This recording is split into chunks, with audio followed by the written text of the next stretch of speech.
पर metre cube. इसी तरीके से यंग्स मॉडुलस ऑफ इलास्टिसिटी ई की वैल्यू फिक्स होती है 2 × 10⁵ न्यूटन पर मिलीमीटर स्क्वायर, ठीक है, ये वैल्यू हमारी फिक्स होती है इस चीज के केस में। तो यहाँ से मैं ई की वैल्यू यहाँ पे मैंने कैलकुलेट किया, यहाँ पे मेरी ई की वैल्यू है ऑलरेडी मुझे गिवन रहेगी, टेबल में भी गिवन है, और या तो फिर आप इसे लर्न करना चाहो तो लर्न कर सकते हैं। 2 × 10⁵ न्यूटन पर मिलीमीटर होता है, यहाँ पे इन्होंने किलो न्यूटन पर सेंटीमीटर स्क्वायर दिया, किलो न्यूटन को न्यूटन में कन्वर्ट करेंगे, सेंटीमीटर को मिलीमीटर में कन्वर्ट करेंगे, ठीक है। बेसिकली आप चाहो तो ये टर्म भी याद कर सकते हैं, या जो मैंने अभी आपको बताया वो भी आप याद कर सकते हो, ठीक है।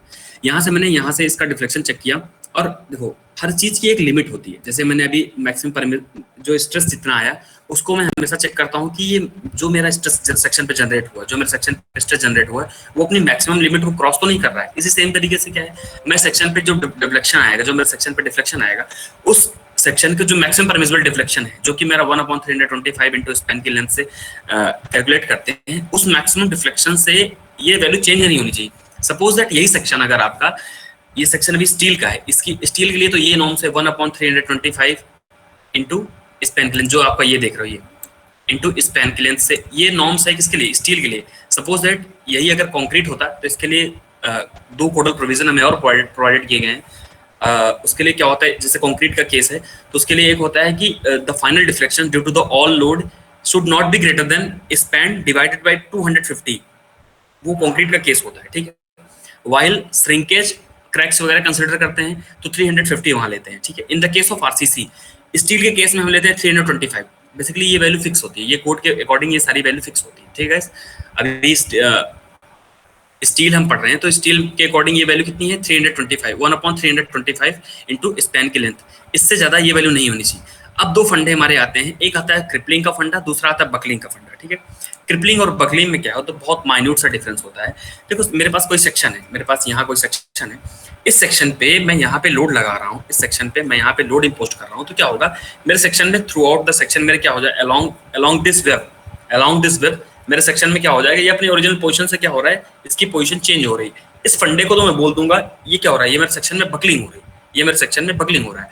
लेकिन अगर मेरे सपोज दैट मेरे पास ये कोई सेक्शन है, ये मेरा सेक्शन है, इस सेक्शन पे इस पॉइंट पे कोई कॉन्सेंट्रेटेड लोड लग रहा है, या इस पॉइंट पे कॉन्सेंट्रेटेड लोड लग रहा है, इन दोनों कॉन्सेंट्रेटेड लोड के कारण क्या होगा, जो ऊपर या नीचे का जो शेप होगा, जो सेक्शन का top most portion bottom most portion होगा, वेब का टॉप मोस्ट पोर्शन और बॉटम मोस्ट पोर्शन में अगर वो अपनी ओरिजिनल पोजीशंस दे, उसमें क्या होता है थोड़े बहुत चेंजेस आते हैं। उस फंडा को मैं बोलता हूँ क्रिपलिंग का फिनोमेना, ठीक है गाइस।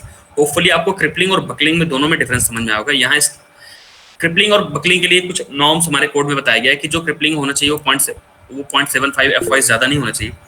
बकलिंग के लिए हमारे पास 2 वैल्यू बताई गई, एक तो जो लोड आएगा, जो सेक्शन पे हमारा टोटल लोड आ रहा है उसके कारण बकलिंग के लिए हम इस वैल्यू को अडॉप्ट करेंगे। इसके लिए बेसिकली 2 फॉर्मूले और गिवन है हमारे पास, जो कि मैं यहाँ से आपको दिखाता हूँ। ये सारे स्टेप्स होपफुली आप सबने नोट डाउन किए होंगे अपनी कॉपी में।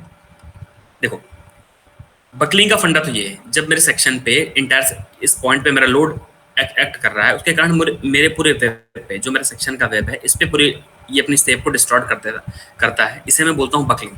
और सेम क्रिपलिंग का फंडा क्या होता है कि मेरे पास सेक्शन है, मेरे सेक्शन पे क्या होता है, सपोज दैट ये मेरे पास आई सेक्शन, यहाँ पे देखो मैंने आई सेक्शन दिखा रखा है इसे, इस आई सेक्शन पे यहाँ पे कोई लोड लग रहा है, तो इसके टॉप मोस्ट पोर्शन पे due to the concentration of load, या बॉटम मोस्ट पोर्शन पे due to the concentration of load, ये अपनी ओरिजिनल पोजीशन से क्या होता है, शेप इसका क्या होता है, डिस्टॉर्ट हो जाता है।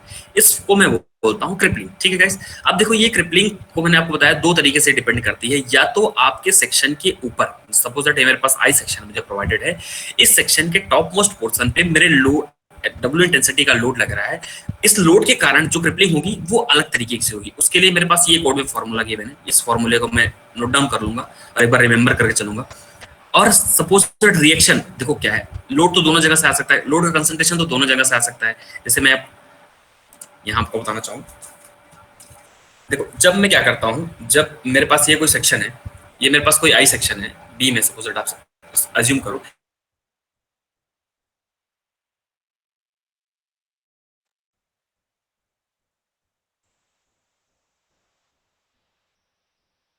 यहाँ लोड या मैंने यूडीएल इस पे थ्रू आउट दिस तरह का, वहां पे क्या होगा, एक रिएक्शन आएगा, एक काउंटरएक्ट रिएक्शन आएगा, या तो ऊपर वाला रिएक्शन अगर ज्यादा होगा विद द कंपैरिजन ऑफ जो मैंने सपोर्ट प्रोवाइड कर रखा है, तो क्या होगा, ऊपर से मेरा सेक्शन थोड़ा बहुत बकल कर जाएगा, ठीक है, थोड़ा बहुत जो मेरे वेब में आ जाए, थोड़ा डिस्टॉर्शन आ जाएगा।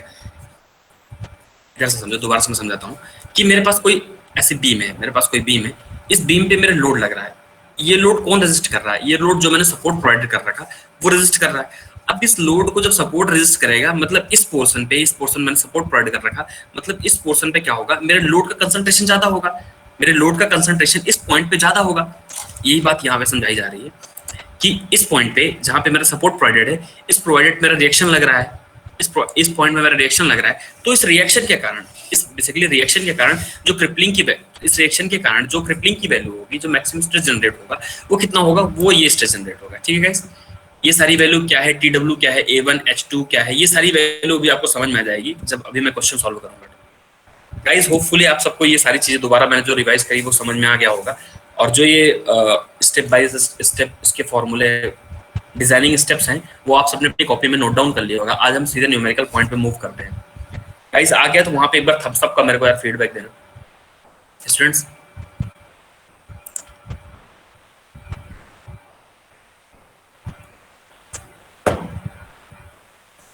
Okay Mansi, lovely.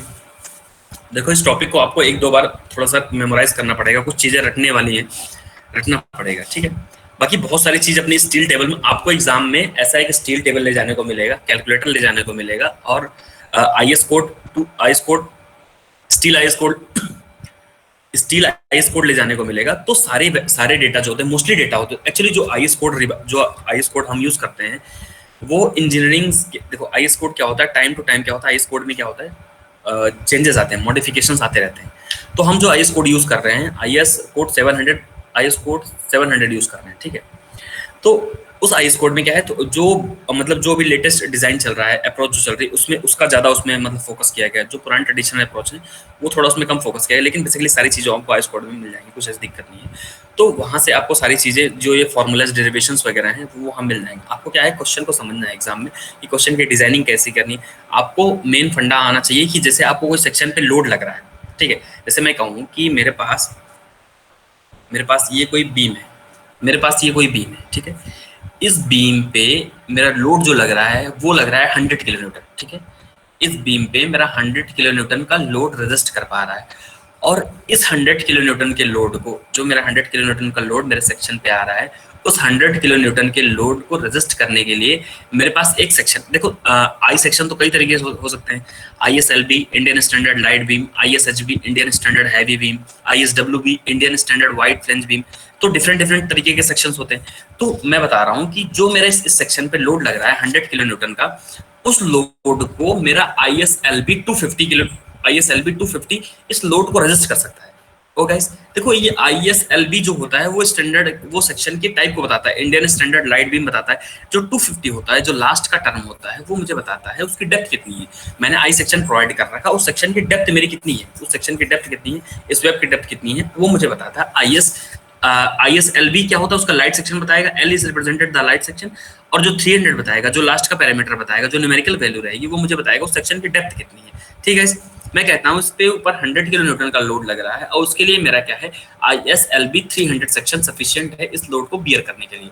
तो आपको क्या है, आप एक आर्किटेक्ट हो, एक मतलब टेक्निकल पर्सन होने के कारण आपकी क्या रिस्पॉन्सिबिलिटी बनती है कि इस लोड के according, suppose that 100 kilo Newton का लोड लग रहा है, तो मैं किसी एक ऐसे सेक्शन को चूज करूं जो मेरा अप्रोक्सीमेटली 100 से थोड़ी ज्यादा स्ट्रेंथ को बियर कर सके। ठीक है, 100 से थोड़ी ज्यादा स्ट्रेंथ को बियर कर सके, ऐसे सेक्शन को चूज करना रिस्पॉन्सिबिलिटी किसकी है, वो तो लेबर चूज नहीं करेगा, ये तो किसी टेक्निकल पर्सन की है, इधर इंजीनियर रहे या आर्किटेक्ट रहे, जो भी रहे, वो उस ऐसे सेक्शन को डिजाइनिंग के टाइम उस सेक्शन के मतलब सेक्शन के सिलेक्शन को कौन चूज करेगा, वो कोई टेक्निकल गाइज ही करेगा।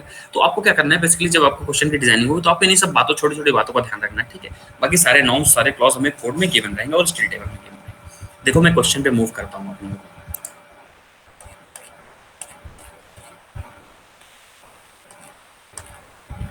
देखो यहाँ पे क्या है, मेरे पास क्या क्या गिवन है, एक मेरे पास सिंपली सपोर्टेड बीम है, ठीक है, स्टील बीम है, जिसका क्लियर स्पैन कितना है, 6 मीटर है, और जो ईच एंड पे मुझे सपोर्ट प्रोवाइड किया गया है वो कितना है, 200 mm प्रोवाइडेड है।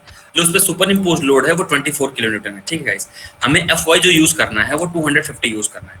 अब सबसे पहला स्टेप क्या हुआ करता था मेरा, सबसे पहला स्टेप हुआ करता था इस सेक्शन का इफेक्टिव लेंथ निकालना, इस सेक्शन का इफेक्टिव लेंथ निकालना। अब आपको पता है कि सिंपली सपोर्टेड बीम के केस में अगर इफेक्टिव लेंथ निकालनी हो तो clear span plus half of the width of this section sorry half of the width of this support and half of the width of this support. यहां से मेरी क्या वैल्यू आ जाएगी, यहां से मेरा क्या निकल के आ जाएगा, इफेक्टिव लेंथ आ जाएगी। गाइस ये इफेक्टिव लेंथ का फंडा क्लियर है क्या स्टूडेंट्स? ये इफेक्टिव लेंथ का फंडा क्लियर है क्या? इफेक्टिव लेंथ कैसे निकालते हैं समझाना पड़ेगा। Okay good. देखो यहां से मैंने क्या किया, सेक्शन की इफेक्टिव लेंथ निकाल ली। देखो आप सबसे पहले अपनी कॉपी में लिखो स्टेप नंबर 1। स्टेप नंबर 1 लिखो गिवन डेटा। गिवन डेटा में जो जो क्वेश्चन में गिवन है वो सारी चीजें लिखो।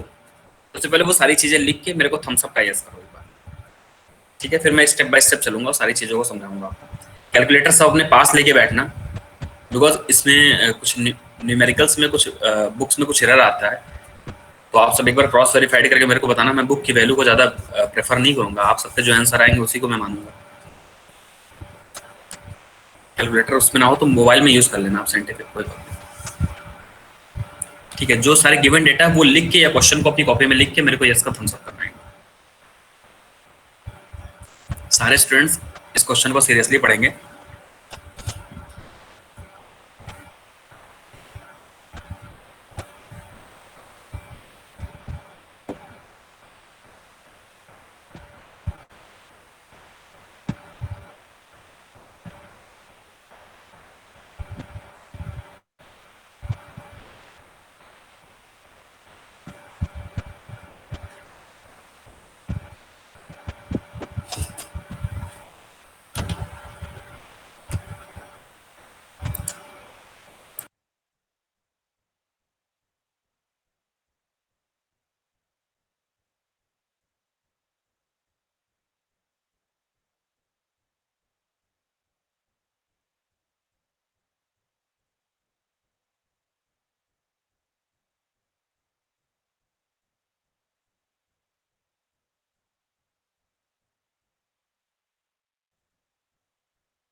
ओके स्टूडेंट्स, होपफुली सबने लिख लिया है। देखो यहाँ पे सबसे पहले क्या लिखेंगे, step number first trial section. Step number 1 given data. Step number 2 trial section. Trial section के लिए इफेक्टिव लेंथ निकालने के लिए क्या फंडा है, clear centre to centre, sorry clear spacing कितनी है 600 मीटर, 6 मीटर गिवन है हमें, plus half of the width. चाहो तो आप लिखो W/2 on this side, W/2 on this side. Formula लिखेंगे इफेक्टिव स्पैन, इफेक्टिव लेंथ या इफेक्टिव स्पैन या इफेक्टिव लेंथ लिखेंगे effective span is equal to, effective span is equal to W/2 plus clear span, that is clear span is indicated by L0। ठीक है guys, clear span को आप चाहो तो L0 से रिप्रेजेंट कर देना अपनी इस क्वेश्चन में। effective span is equal to width of section that is W/2 plus clear span that is L0 plus W/2। उसके बाद ये गिवन क्वेश्चन जो यहाँ पे लिखा है ये आप लिख लेंगे, इस न्यूमेरिकल डेटा को लिख लेंगे 200 डिवाइड बाय 2 प्लस 200 600 ये लिख लेना, ठीक है? लेकिन जो उसके पहले मैं फॉर्मूला बोला उस फॉर्मूले को जरूर लिखना, ठीक है? फॉर्मूला क्या मैंने बोला, effective span is equal to half of the width of the section that is represented by W/2 plus clear span which is represented by L0 plus W/2 again W/2 last time again W/2 which is the half of the width of the section. So W/2 plus L0 plus W/2, इसको मैं लिख सकता हूं L0 plus W/2 plus W/2 is equal to W।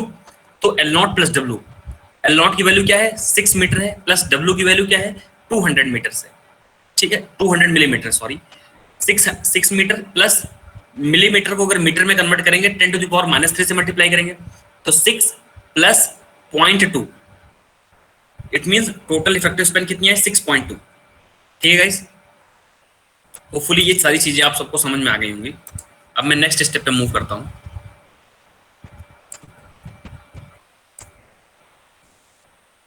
इसको मेरी बातें ना समझ में आए वो इस तरीके से डिजाइनिंग अप्रोच से भी कर सकता है, कोई दिक्कत नहीं है।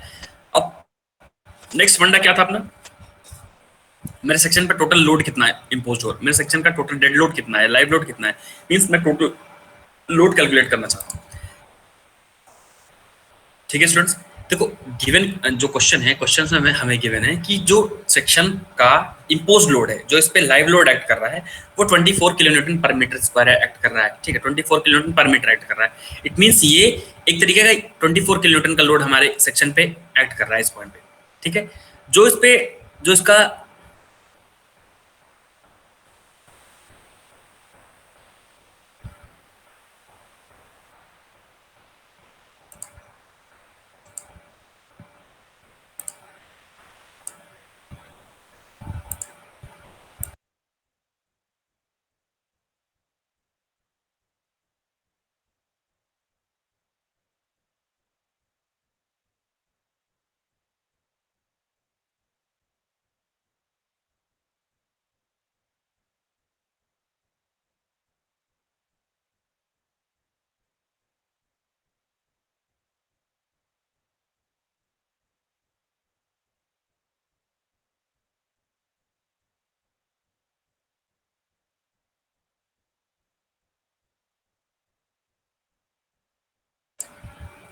ओके गाइस, जो सेक्शन पे सुपर इम्पोज जो लोड एक्ट कर रहा है, वो एक्ट कर रहा है 24 किलो न्यूटन पर मीटर का एक्ट कर रहा है।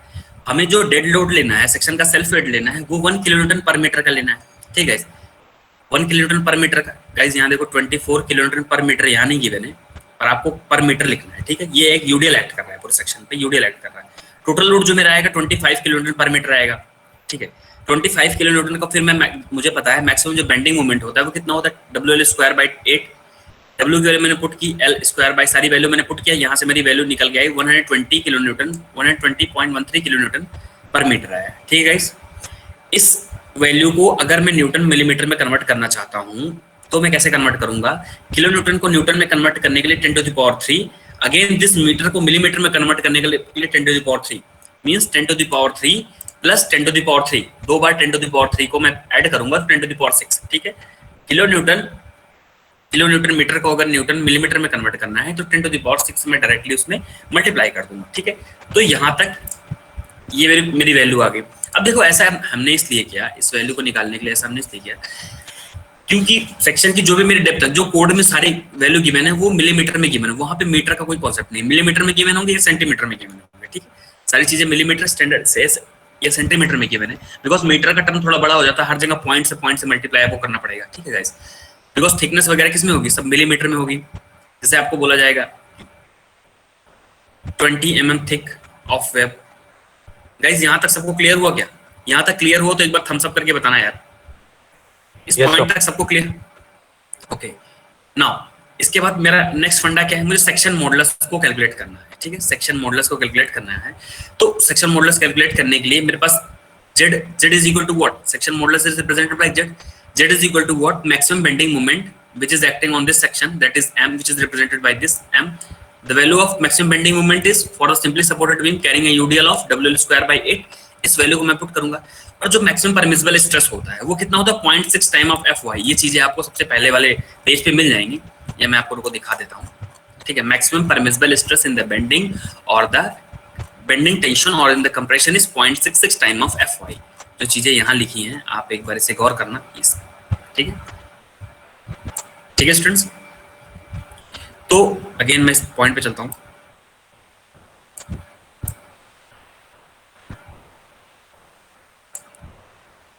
देखो यहां से मेरा क्या है, रिक्वायर्ड सेक्शन की डेप्थ निकल जाएगी।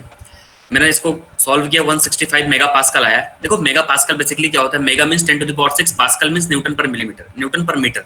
तो यहाँ पे वो सेम टर्म में आ जाएगा। ठीक है, यहाँ पे जब सेक्शन को कैलकुलेट करेंगे तो यहाँ पे मैंने किया मेगा पास्कल में 10 टू द पावर 6, सॉरी ये वैल्यू मेरी कितनी है, ये जो बेंडिंग मोमेंट है 120.33 इंटू 10 टू द पावर 6, यहाँ मैंने इस वैल्यू को पुट किया और मैंने सेम टाइम इस वाले फॉर्मूले में यहाँ इसको पुट किया। यहाँ पर मैंने सॉल्व किया, सारे टर्म मेरे किसमें आ गए, 728.3। इसको सॉल्व करने के बाद मेरी जो वैल्यू आ रही है, एक मिनट,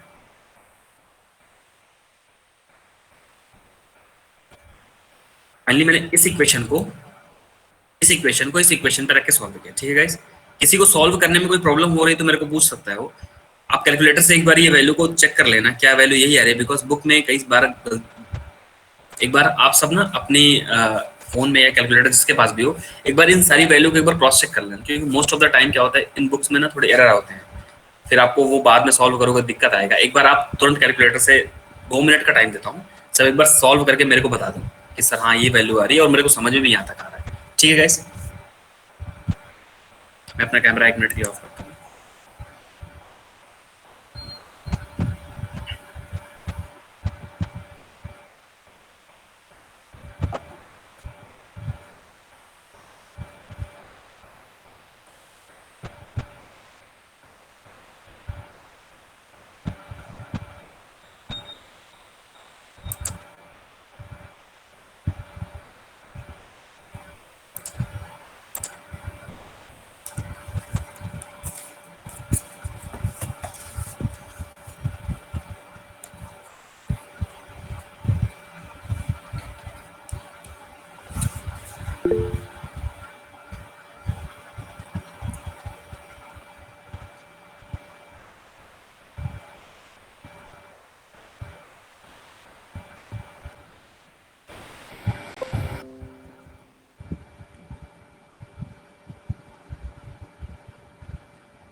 यस हर्षित, क्या डाउट है भाई?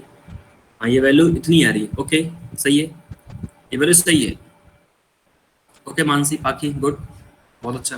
पाखी ये आपकी वैल्यू 728, अच्छा आपने 10⁻³ से लगता है डिवाइड नहीं किया उसको, कोई बात नहीं, मैं एक बार उनको समझा भी देता हूँ, कोई दिक्कत नहीं है। और किसी का कुछ? देखो ओके ओके हर्षित बताता हूँ। देखो मेगा पास्कल को, देखो फंडा ये है, mega means what 10⁻⁶, pascal means what newton metre. ठीक है, पास्कल क्या होता है अब आपको पता होगा, आपने फोर्स की यूनिट पढ़ी होगी, force is equal to what, force की यूनिट हम पास्कल लिखते थे, pascal is equal to what newton per metre square. ठीक है, force load per acting per unit area, mega means 10⁻⁶, 10⁻⁶ newton per metre square, newton per. एक second guys, मैं ना इस पे सॉल्व करके आपको, रुको एक सेकंड बताता हूँ, मैं आपको रुको सॉल्व करके ना दिखा देता हूँ, 1 मिनट अपनी बुक में ही कर लेता हूँ।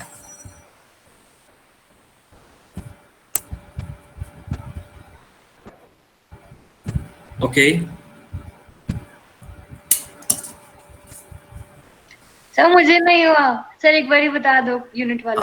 बता रहा हूँ, देखो मेगा पास्कल को, अगर आप मेगा पास्कल को कन्वर्ट करना चाहते हो मिलीमीटर में, तो मेगा को 10⁻⁶ कर दोगे तो पास्कल में आ जाएगा।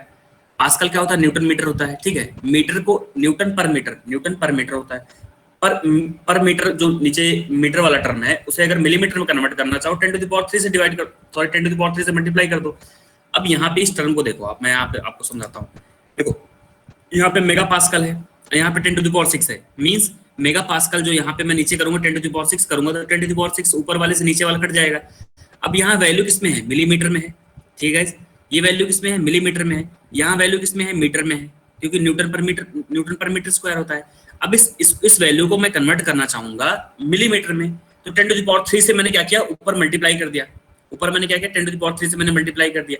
अब इस टर्म को यहाँ सॉल्व करोगे 10⁻³ से मल्टीप्लाई करोगे तो यही वैल्यू आ जाएगी। ठीक है, ये वैल्यू आ जाएगी मिलीमीटर में, यहाँ पे ये वैल्यू बनी मेरी मिलीमीटर में।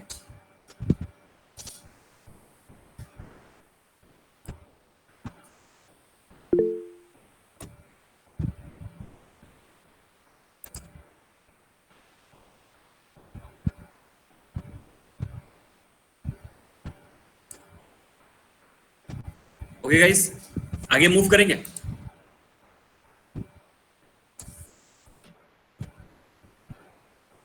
सर हाँ जी सर, इसमें हमें जो पास्कल था वो न्यूटन पर मीटर स्क्वायर था, तो उसको हमने मिलीमीटर में कन्वर्ट करना था, तो सर हमने 10⁻³ से मल्टीप्लाई किया।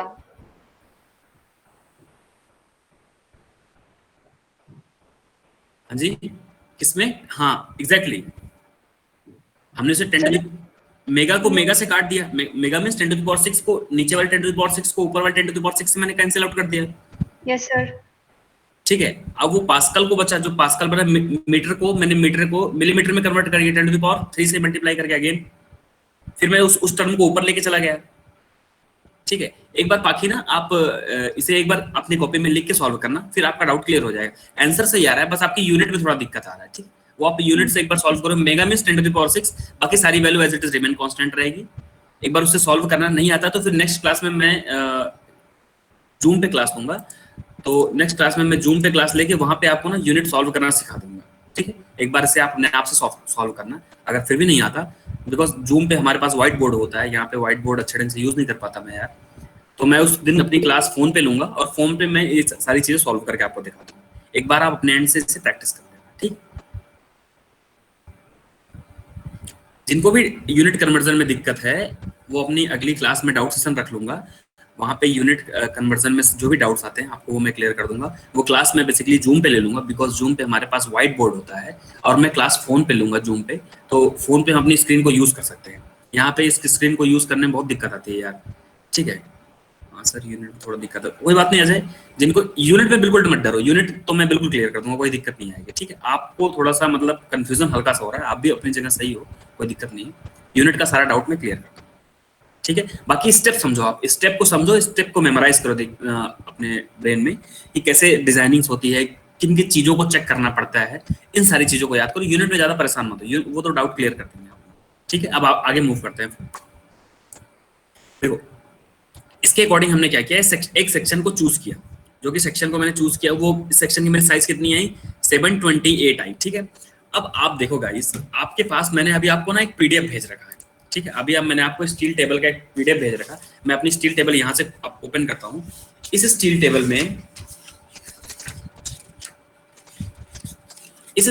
में देखो, मैं भी आपको पेज ओपन करके दिखाता हूँ। इस स्टील टेबल को आपको पढ़ना आना चाहिए। रुको एक सेकंड, आप वेट करो ना, मैं अपना दूसरा टैब खोल के आपको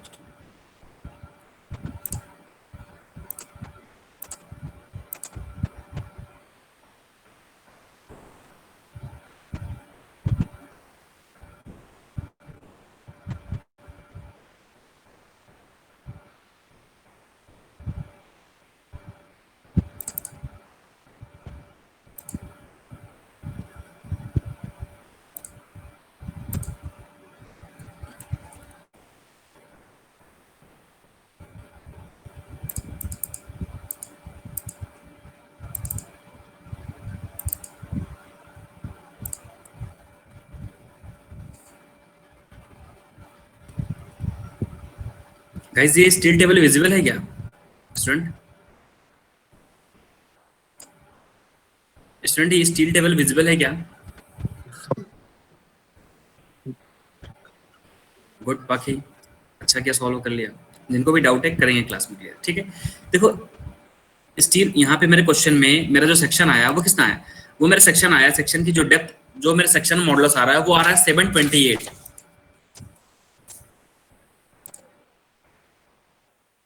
वो वैल्यू मेरी कितनी आ रही है, 728 आ रही है। ठीक है, इस 728 के अकॉर्डिंग, इस 728 सेक्शन मॉडुलस के अकॉर्डिंग हमें एक सेक्शन को चूज करना है। तो उस सेक्शन को चूज करने के लिए मैं स्टील टेबल की हेल्प लूंगा। स्टील टेबल में आप थोड़ा सा इसे जूम आउट करते हैं, चीजें थोड़ी क्लियर होंगी यहाँ पे। देखो स्टील टेबल में इसमें एक ट्रायल सेक्शन हमें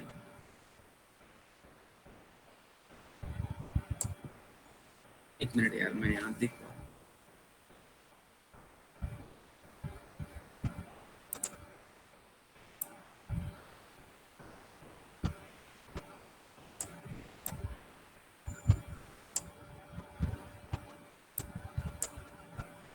यार ये ओ शिट यार, ये तो गलत पेज चला गया।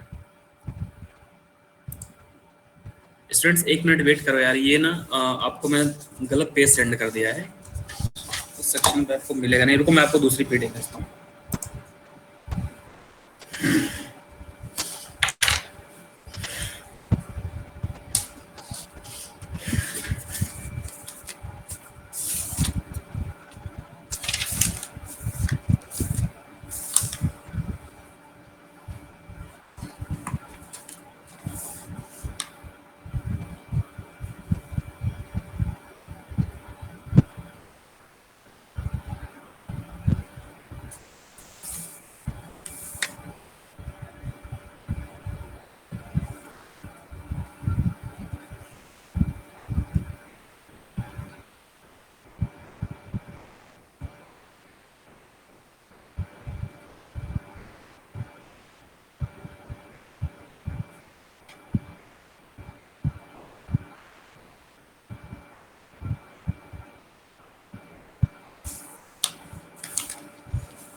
स्टूडेंट्स अभी ये विजिबल हो रही है ना स्टील टेबल गाइस?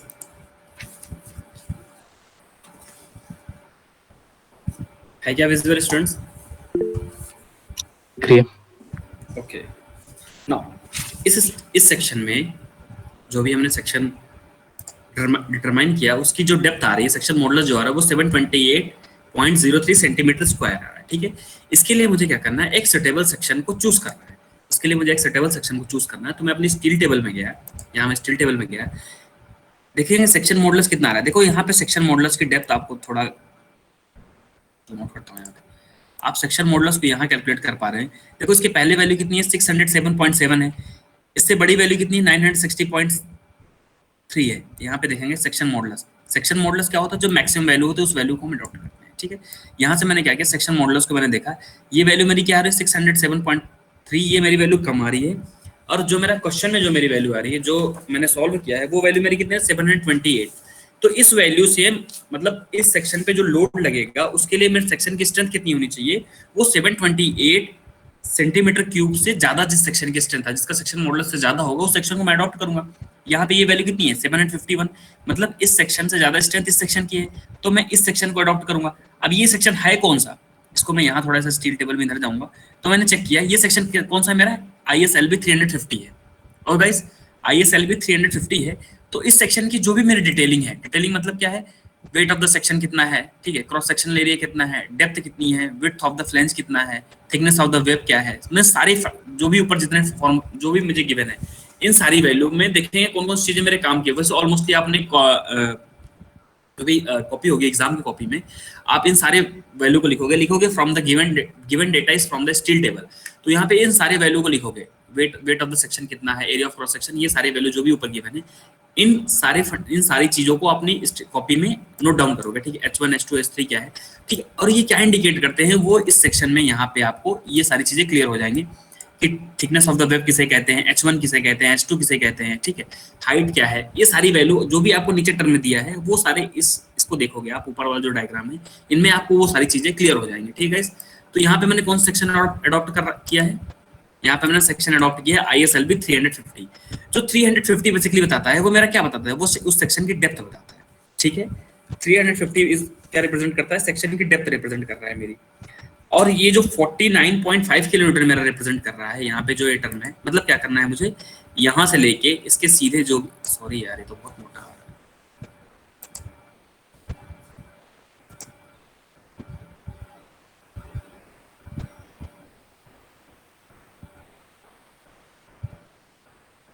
ठीक है कोई बात नहीं। इस 350 के सामने जो भी वैल्यू मेरी आ रही है, यहाँ पे जो भी मेरे वैल्यू आ रहा है, इन सारी वैल्यू को मैं क्या करूंगा, नोट डाउन करूंगा। ठीक है, अपनी कॉपी में नोट डाउन करूंगा।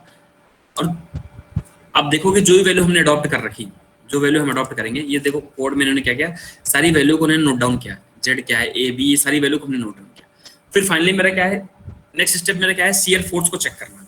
नेक्स्ट स्टेप मेरा क्या है, शियर फोर्स को चेक करना। अब सेक्शन पे गिवन लोड मुझे पता है, टोटल लोड कितना है 25 किलोन्यूटन का लोड है।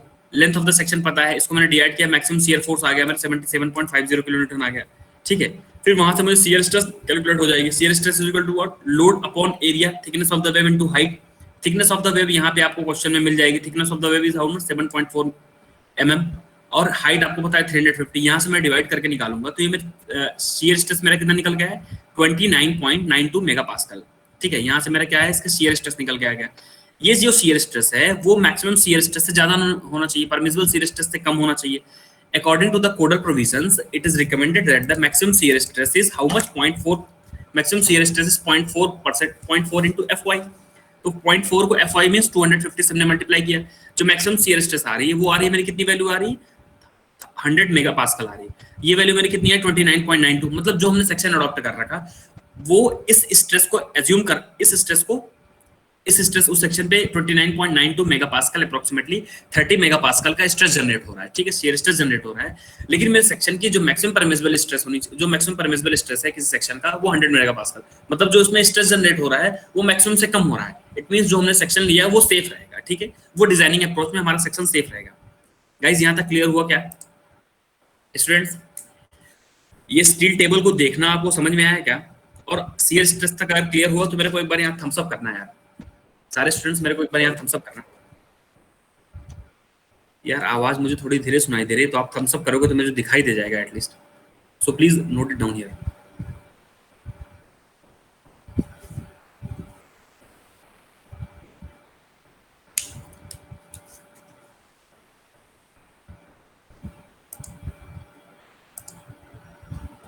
Okay Ashar, good, very good अशर।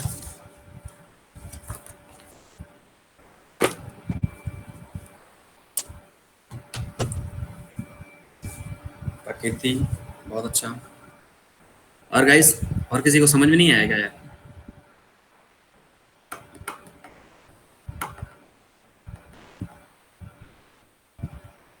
Average shear stress repeat, okay Mansi, average shear stress repeat कर देंगे। और किसी का कोई डाउट?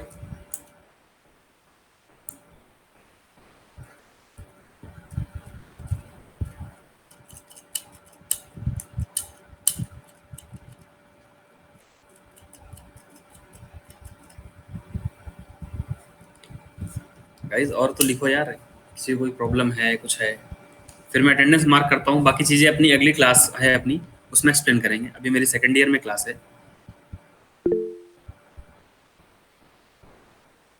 नो सर मतलब लवली समझ में नहीं आया क्या? अगर सब कुछ क्लियर सर है तो यस मतलब क्लियर, हाँ क्लियर है सर, ऐसा तो यस लिखो लवली। मुझे लग रहा है तुम्हें कुछ नहीं समझ में आया। नो डाउट सर, सर, ये लिखो sir, know exactly doubt sir. Clear, very good. चलो होपफुली मेरे ख्याल से सबको समझ में आई गया। हर्षित, व्हाट अबाउट यू? और कौन कौन है अपने पास? देख लेते हैं एक बार सारे स्टूडेंट की list. Aakash Singh, have you understand और नॉट? साहिल राठी, राठी साहब कहाँ थे आप इतने दिन तक? Aakash Singh, Anmol Dev, Arun, Bhanu, Dinesh, Harshit, Joel Johnson, all clear, okay. Present sir. Okay okay okay, चलो उत्कर्ष, सुजीत प्रधान, ओके गाइस। तो अगली क्लास में अपनी अटेंडेंस भी हो जाएगी और मेरी अभी नेक्स्ट क्लास है, तो होपफुली जहां तक अभी तक पढ़ा है मैंने वहां तक आप पढ़ोगे। अगली क्लास में सबसे पहले हम इसे सॉल्व करेंगे, फिर 1 घंटे का लेक्चर हम एस्टिमेशन करेंगे, ठीक है गाइस? देखो एस्टिमेशन का सिलेबस बहुत बड़ा नहीं है। एस्टिमेशन हम 2-3 क्लास में ऑलमोस्टली सब कुछ कवर कर लेंगे, ठीक है? फिर उसके बाद अपना रिवीजन सेशन रखेंगे और इसको थोड़ा सिलेबस को थोड़ा फास्ट लेके चलते हैं, बिकॉज राव सर ने अपनी बहुत सारी क्लासेस एंगेज की थी, उसमें थोड़ा सिलेबस अपना पीछे हो गया। और एक कुछ मैं आपको कुछ और बताना चाहता हूँ कि अपना सेशनल भी होने वाला है। आई थिंक दशहरा के बाद हम एक सेशनल ऑर्गेनाइज करेंगे। Sessional means class test, it's a type of class test. Sessional ऐसा नहीं होगा ऑफिशियली, वो क्लास टेस्ट होगा। उस क्लास टेस्ट में आप लोगों को जहां तक अभी तक पढ़ाया गया है उन सारी चीजों को अपने मतलब अच्छे ढंग से मेमोराइज करना है। अगर कोई डाउट्स वगैरह हैं तो वो सेशन में पहले पूछ लेना है, ठीक है? और आपको कितने असाइनमेंट मैंने दे रखे हैं अभी तक? स्टील में आई थिंक मैंने एक असाइनमेंट दिया है गाइस, स्टील में मैंने एक ही असाइनमेंट दिया है। ओके देखो गाइस, स्टील का सेकंड असाइनमेंट लिखोगे, जो डिजाइनिंग स्टेप्स हैं स्टील सेक्शन का, अभी जो डिजाइनिंग स्टेप्स है सारे डिजाइनिंग स्टेप्स करके आप, क्वेश्चन नंबर 1 रहेगा, सारे डिजाइनिंग स्टेप्स करने हैं स्टील के आई सेक्शन के डिजाइनिंग के। क्वेश्चन नंबर 2 रहेगा, what are the various type of the connections, ठीक है? Connections, what are the various type of the connections. 2 question आपको करके मुझे सबमिट करना है बिफोर 30th, ठीक है? आज 21 है, ओके, बिफोर 30th आपको सबमिट करना है, ठीक है गाइस? हाँ जी, कनेक्शंस में क्या आएगा मतलब?